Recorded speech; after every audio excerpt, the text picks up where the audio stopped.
Bloomberg blamed for mishandling snowpocalypse. A huge blizzard dumped 2 feet of snow on New York City, paralyzing the traffic and causing chaos. Cars were stuck in the street for days while emergency vehicles could not reach those in need. New York City Mayor Michael Bloomberg downplayed the storm, telling reporters the world has now come to an end.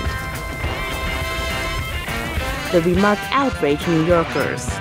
They criticized Bloomberg for failing to issue a snow emergency. Suspicions were also running high that union workers were slacking on the job during the storm in protest of sanitation department labor cuts.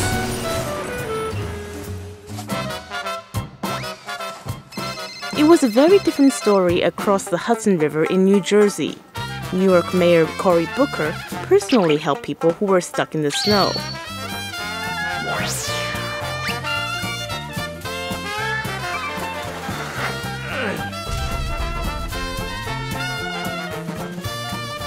Will this tale of 2 cities turn into Bloomberg's Katrina?